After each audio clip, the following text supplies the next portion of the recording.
Welcome back, fierce souls.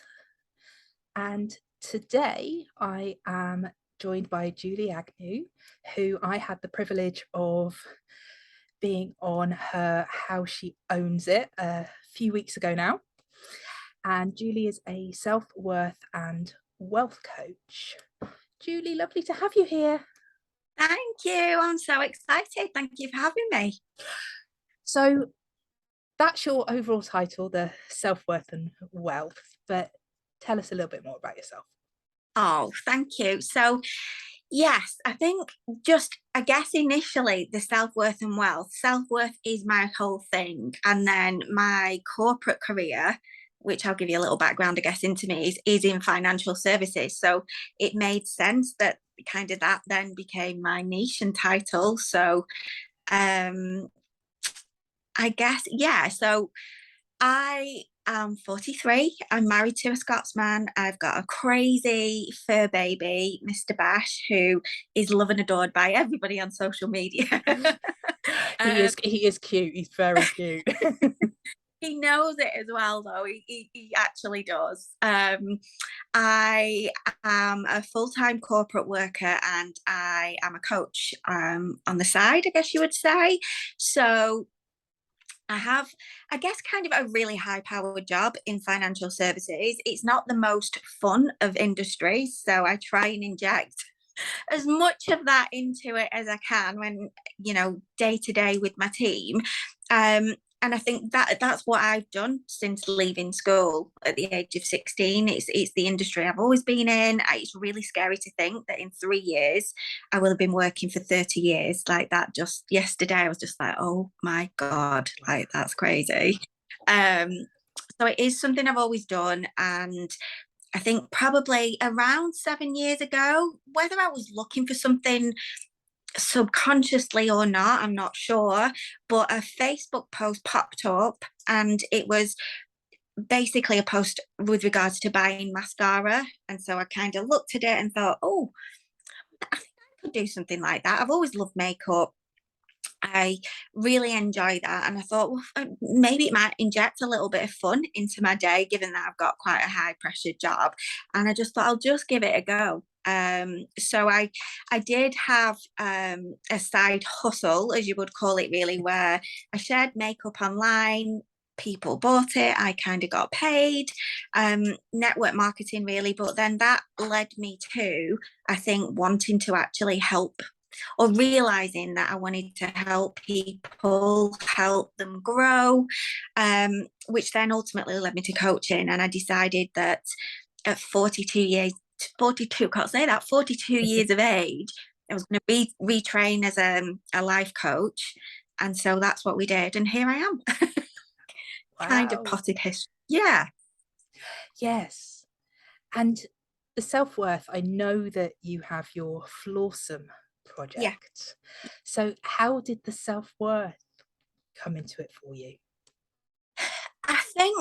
I guess 7 years ago, when I decided that I was just going to jump into launching an online business, I didn't have any experience in that previously. I am the kind of person that says yes before I know really what is involved, and then I figure it out once I've left. Yeah. But looking back, my confidence was at an all-time low then, not particularly because of anything that anybody around me had done or said. I think more so because of my own negative self-talk. I was probably my own worst critic, didn't like having my picture taken really.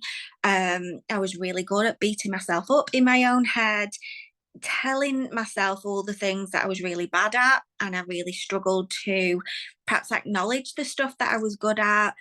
I found it really difficult to take a compliment without rebuffing it back to the person that had very kindly taken the time to give me that compliment. I would just say things like, oh no, but, or, no.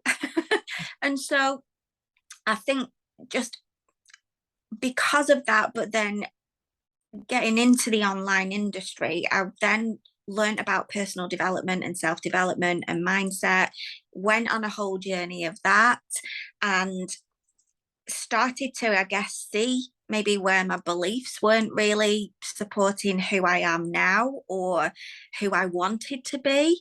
And so I think really doing the work on myself led me to a limiting belief that I've carried for most of my life, which is I'm not worthy. So there's the self-worth. Um, and I think just because of everything that I've learned and all of the experiences and things that I've been through, I just know that so many women, men as well, but mainly I help women. There's so many of us that don't feel worthy of X, Y, and Z. You know, it could be different for each one of us, but I think many of us struggle to actually stop the self-negative talk and actually almost just shout ourselves out and really acknowledge who we are, the powerful women that we are. And I now know, because of my own experience, but I really truly believe that our self-worth is linked to our ability to make money. And when we begin to own our self-worth and we bring that up, our money making ability then becomes more magnetic, because we're we're able to articulate ourselves better. We can beautifully say what we do want, what we don't want. We are willing to have difficult conversations that maybe we wouldn't have wanted to before. We're prepared to say the things that are on our heart rather than keep squashing them down. And I think when we own those kinds of things and really be courageous enough to do all of that, that's when other people take notice. And as cheesy as it sounds, you can't expect somebody else to value you and see your worth if you're not doing that yourself, because it's just not going to happen. So, Yeah. And what stood out for me as you were chatting was this, going back to those basics of not even being able to receive compliments. That yeah, if we're in a place where we can't even receive the compliments, and I think, yes, of course it's a generalization, but I think as women, you know, we're not always great at it. It's so easy to answer, oh, this old thing, or whatever those might be. But then actually, how can we receive anything bigger? yeah, And if we're trying to seek our value, you know, when I was talking to you, I was very clear that I went through this period of trying to find my value and my worth in inappropriate relationships. yeah, But if we're trying to seek our value through other things, actually, if we can't even receive those compliments, even if we could do it that way, we're not open to receive, yeah, which is exactly what you said about money and wealth. And I do think, again, massive generalization, but there is this situation where men have been better at being able to stand up and say how good they are and put forward all those arguments. And you know, we're back to when men go for jobs, you yeah, know, that they'll hit less than 50% of the criteria and they'll apply, and women look at needing to hit at least 80%, and there's research around this. So straight away we're already thinking we're not good enough compared to the men that would apply at the 50% point. yeah. So Yeah, and I think that I was having this conversation with another lady a couple of weeks ago, sort of very similar, and she was sort of saying that she doesn't believe that we're born with confidence, that it's something that can be built, which I 100% agree. Confidence is very much like a muscle. The more you flex it and work it, the stronger it becomes. But I wanted to kind of, I guess, offer her a little different perspective, because I've thought about this before. I think that we're born with it, but I also believe that we build it as well, because I think that when we're born, you know, we come into the world fully willing to learn how to walk, talk, ride a bike, you know, all the things that we have to do as kids to actually grow. Um, and as we're learning to walk and talk, we fall down. As children, we don't say, right, that's it, I've fallen down, I'm not going to get back up now, just I can't walk, that's I'm not going to do that. There's that you know, that will to want to keep getting up and keep trying and keep mastering whatever it is, you know, talking and whatever it is. But then I think as we then move through life from childhood into teenagehood, early adulthood, I feel like that confidence is chipped away at, a little by little, maybe over time, because of experiences that we have, maybe friendship groups that we're a part of, maybe relationships with family, with school, whatever it may be. It's chipped away at little by little. We then take on perhaps beliefs of other people because we're around them and we kind of absorb them. That becomes our normal. And then at 42 years of age, we wake up and we think, oh, maybe they weren't my beliefs, or maybe, there's something I can do to actually change this. And then we think, right, actually, now I need to build it again. So does that make sense? No, absolutely. Because I think we know that, by the age of 16, all of our core beliefs are already in place. So at that point, whatever these core beliefs are, they formed, exactly as you've said, through our environments, through the messages we're getting through our family, through society, all of those things. But I was thinking back, actually, as you were talking, an example of my own popped into my head. Yeah. So at 6 years old, we lived in America, and we were traveling around America. So as this 6-year-old, I went and I was chatting to this group of ladies, adults, who were hiking, and for some random reason I'd arranged to meet them at the shower block at the campsite to say goodnight. So there's this confident 6-year-old who's talked to these adults and has arranged to go and meet them. And yet by the age of about 13, for me, I guess, that confidence had gone. Yeah. And that person just wasn't there anymore.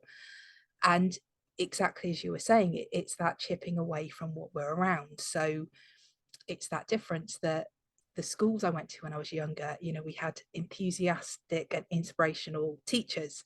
And I'm not Yeah. saying all my teachers at secondary school were by any means, but there's certainly one or two I can think that weren't. Mm-hmm. And there was a lot more of a critical parent style. And alongside, bullying, and then alongside as well, when you get to a teenager, having to look right, dress right, hang out with the right people, all these other peer pressures. And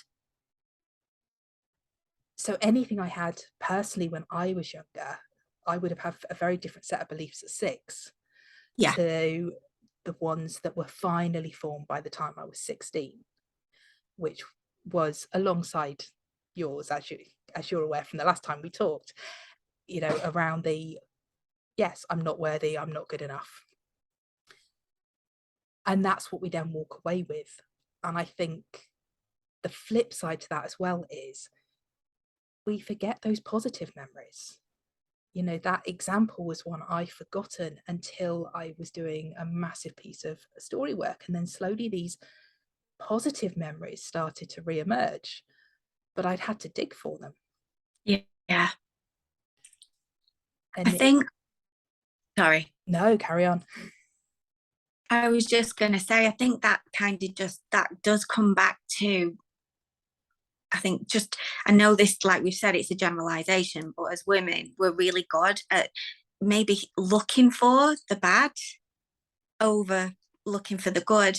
And that's probably another example, isn't it? The good bits are buried underneath the other stuff. So it's almost as if you've got to excavate your whole self to dig, crack away. And then there's the good stuff underneath, isn't it? Yeah.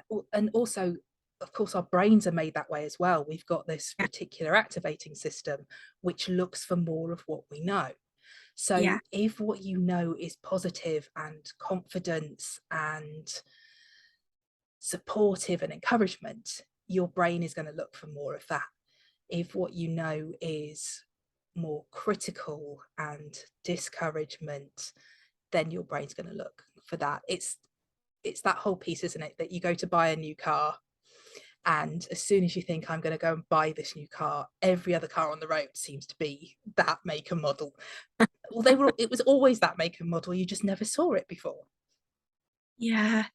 And it's interesting that you say that. And I think just thinking about my own sort of journey and experiences, had said sort of right at the beginning, my confidence was really shot, but I don't, looking back to probably, I mean,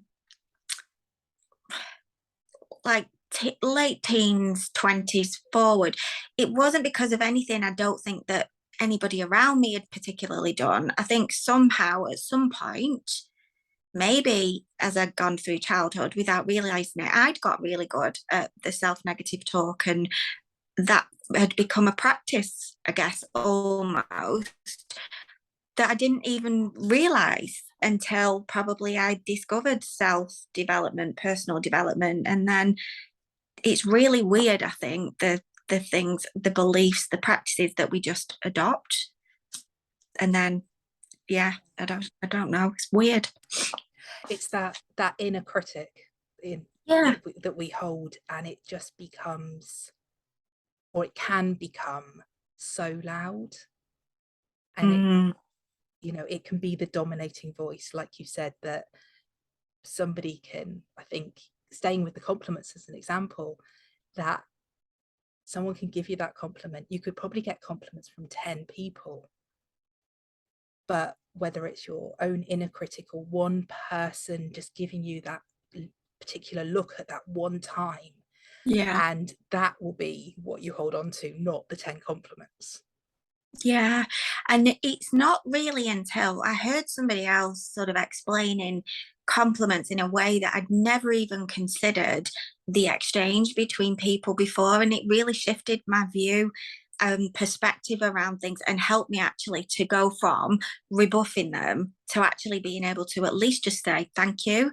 Um, because if you're really bad at taking compliments, and by bad I mean you really struggle to even say thank you or absorb them, even believe them, which I think we've struggled to believe them, don't we? Probably easier to just say thank you but not take it in.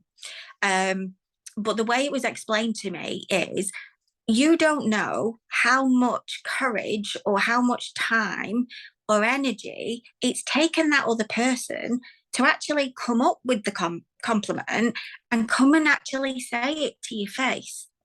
Because that could have been a really big thing for them. They might be shy, they might struggle themselves with things. So they might have just set out with the sole intention that day of just trying to make your day better. They're trying to do something good. So then they come in with the compliment, and then straight away, bam, it's back. Oh no, well, no, I look rubbish, or do this old thing like you said, or no, I don't, and you rebuff it back.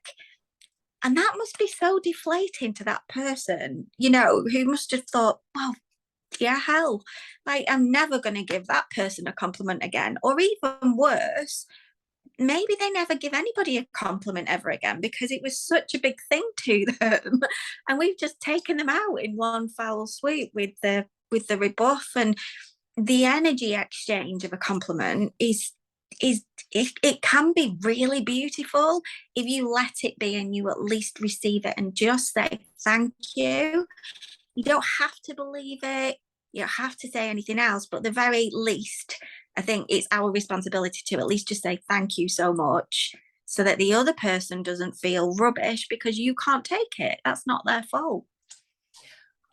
And as you were talking, I had an image that came to me, which was literally, if this was a gift wrapped, Yeah. if somebody could walk up and literally hand you a gift as the compliment, it's the rebuffing's quite literally that equivalent of knocking it out of the hands and onto the floor, Yeah. rather than receiving it and saying thank you. Even if it's, we've probably all had it, when you receive a present, you look at it going, okay. But you still say thank you, and you Yeah. still receive it, Yeah. and you receive it from the thought that somebody's put into it, and the Mm. fact that they've made the effort. And absolutely, this is getting back to, I think, where we're quite poor until we start having the awareness, Yeah. is thinking of how powerful our words and our thoughts are. So the Yeah. fact, like you said, somebody's made that effort and the energy exchange. And it's then the same with our inner critic, which is we're allowing these words into our space, we're allowing these thoughts into our space. But if somebody had walked up on the street and said the same things to us, Yeah. we wouldn't be accepting it so lightly. No, and I think that we wouldn't ever consider speaking to somebody that we love or our best friend in the way that we speak to ourselves in our own heads. We'd never, like, we would just be like, we wouldn't accept anybody else talking to the people that we love like that. So the fact that we can do it to ourselves, yeah, there's so many layers to it, isn't there? And it's a really broad and just deep and interesting topic to me. It is. And one thing I love, when I started to think about my inner critic differently and this voice, Yeah. is actually a exercise from self-compassion. And it's turning that inner critic into, I guess, a character, for want of a better word. That's probably quite a bad way of phrasing it, and I'm sure there's somebody out there saying, no, that's not what I want to say. But it was like, actually put a put a character onto your inner critic. What does that inner critic look like? And Yeah. my inner critic is a purple fluffy pepperami stick man. I don't know why. I have no idea where this came from. And of course, then we can do other things with the inner critic as well, which is change the voice. So instead of it being our voice, we can turn it up and make it squeaky and make it into a Yeah. cartoon character. And suddenly, seeing this purple fluffy pepperami man with this squeaky voice, it doesn't hold so much strength anymore. No, and mine is, do you remember those little troll dolls Yes. with the like bright pink? Mine's one of those, and I've shrunk it down to like the tiny little figure, and it's got a really high pitched voice. It's kind of cute, but I laugh at it, and so that's the thing. Well, and that was where mine was. Mine's not mean. It's, yes, Yeah. cute and fluffy, and therefore it's something that you almost say thank you to. Like, you don't want, even though it might be saying the mean words to you, it's not something you necessarily want to be mean to, because it's Yeah. ultimately still part of us.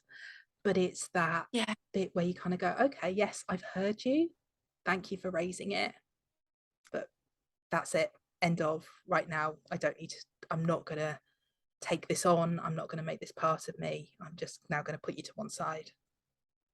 Yeah, and I've been listening to Gabby Bernstein's Super Attractor audio in my car. I absolutely love her, and I like her view and her story and sort of what she wants to do in the world. And she has this whole thing that, whatever thoughts you have, for example, that are maybe negative or fear-based or limited or the nasty way maybe that you kind of speak to yourself, it's noticing that, isn't it?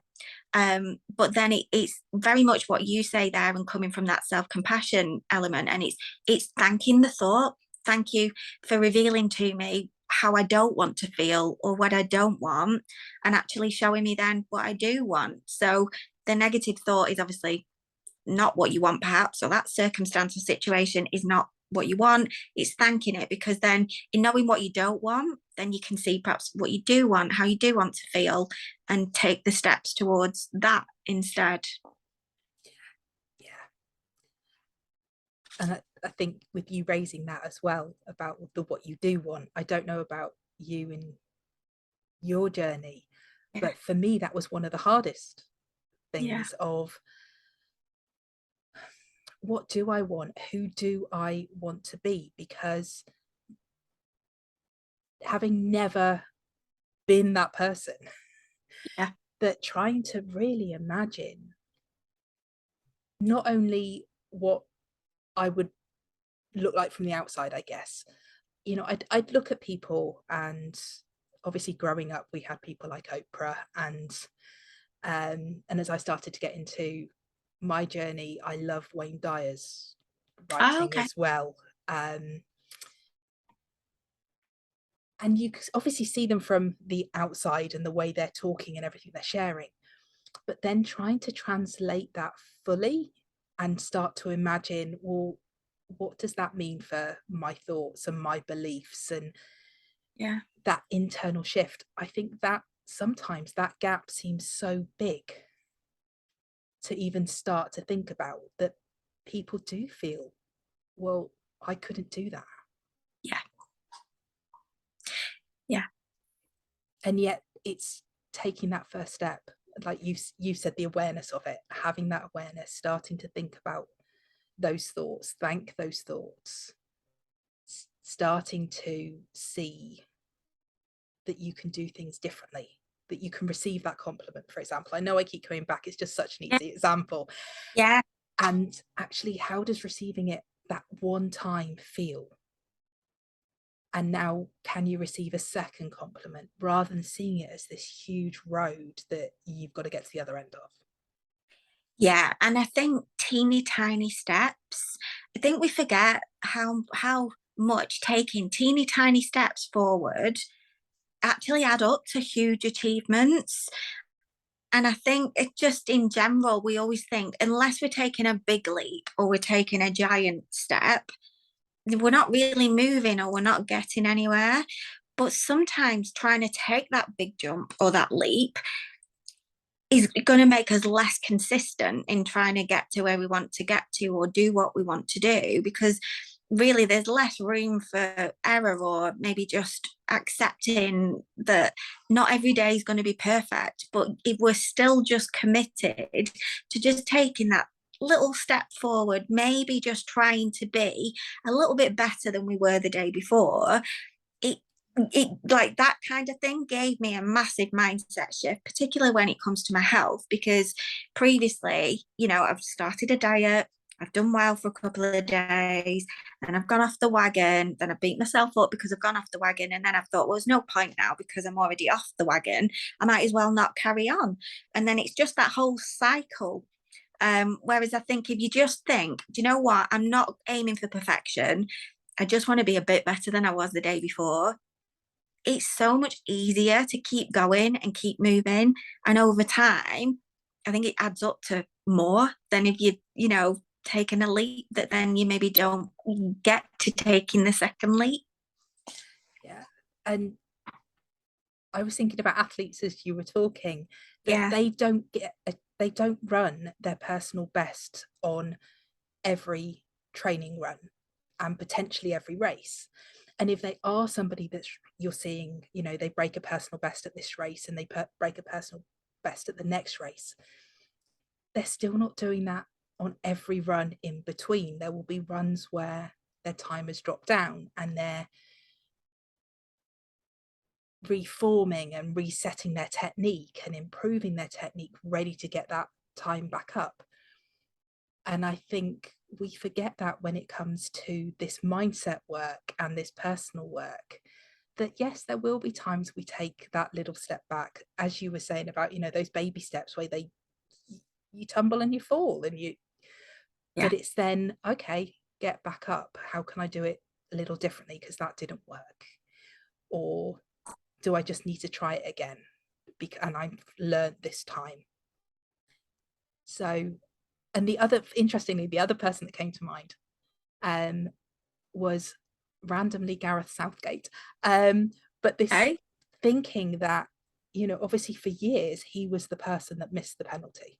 Yeah. For absolutely years, that was what he was known for and the reputation, and there was no avoiding it. And yet, more recently, as the manager, he has come back as the manager for a team that actually did amazingly well. Yeah. And so, from this very big public failure, for want of a better word, I don't like the word, but it's also meant that he has come back and he can now lead a team, support a team, coach a team, and manage a team in such a way that when that team had similar experiences, he was then there and able to support them. And I just think, yes, we're all going to fall over. We're all going to make mistakes. We're all going to have those moments of failure. But it's then also how you come back. Yeah, definitely. And I think some of the biggest breakthroughs that we have in life, and that can be in career or in personal life, is when we actually do something and we do fail at it, because that's how we learn the lesson to ultimately get better, or as you say, try something differently, which might set us on an even better path. And I think ultimately, when we fail, we can either choose to tap into that and the fear and the darkness and the woe is me and I'm crap and the self-negative talk, or we get to choose to tap into what's the lesson, what are we learning, how can I do it better, how can I show up differently, how can I help somebody else. So I think we get to choose which path we take. And we don't always choose the right one, but ultimately it is a choice still, I think. And I think one of the biggest things that was a real revelation to me, and you said at the beginning, my thing is the Flawsome Project. And so I think as a society as well, we have this whole thing about being perfect. We've got to be perfect at this, got to be the perfect person, has to be the perfect moment before we're ready to do anything. Everything has to be perfect. So perfectionism or whatever, got to be liked by everybody. Because if I'm not worthy, I'm not a good person, I'm rubbish. And I think for me, the minute that I just chose to take the pressure off by actually thinking, like the people that I put on pedestals, so it could be my best friend because I think I'm not as pretty as her, or I'm not as slim as her, or I could never do what he does, or I could just never have that life or that career.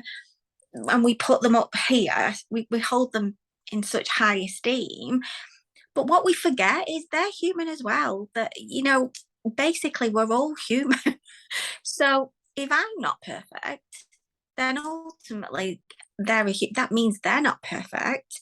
And in knowing that they're not perfect, it kind of gave me that whole like, okay, so they've got flaws and they're still doing amazing and they're still living their life. So if they can do that, then it's okay for me to share those as well because it makes us more relatable.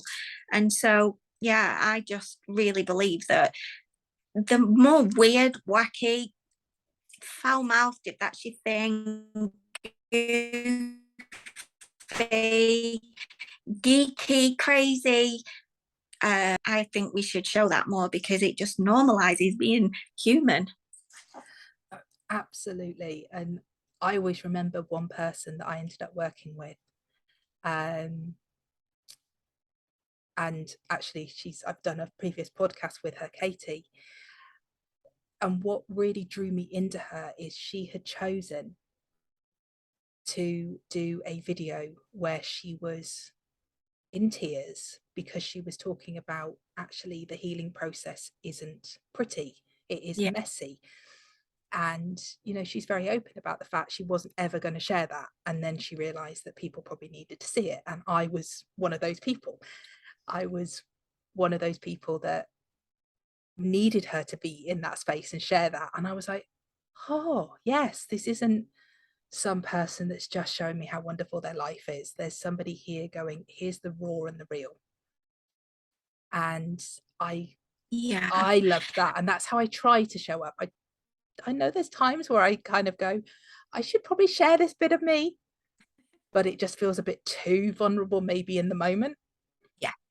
But yes, absolutely, I think authenticity for everybody. Yeah, and I think with social media the way it is now as well, there are a lot of highlight reels on TikTok, Instagram, Facebook, whatever platform you're on. You are only really seeing what people want you to see, and quite often it is the highlight reels. It doesn't show you what's really going on sort of behind the scenes. So I think we have to remember that as well when we're looking at that and consuming that. And I think it is really important to show you real and you're raw and you're flawed and all of that.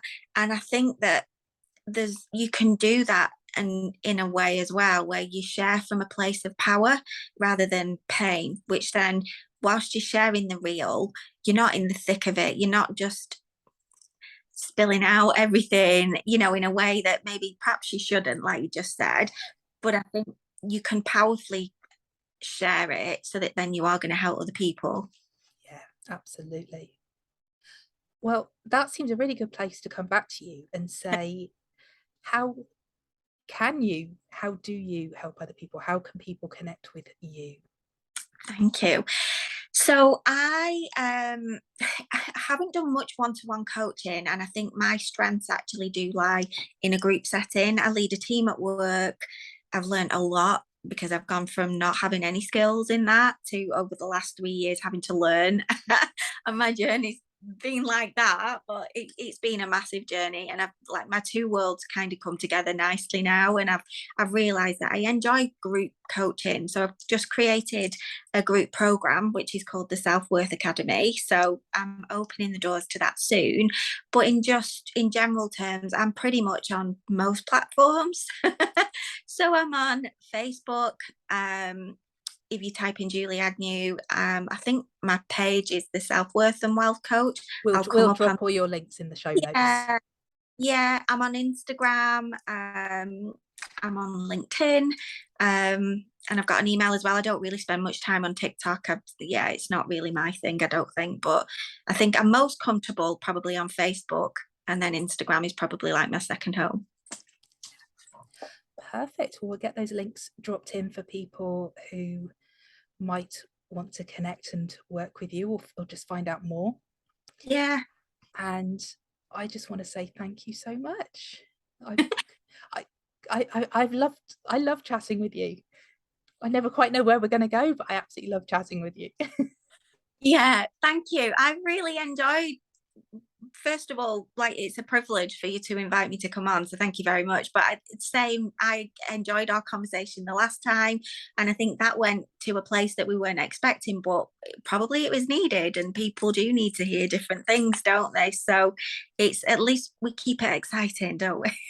Absolutely, absolutely. And I will also drop the link to our original conversation on how she owns it as well.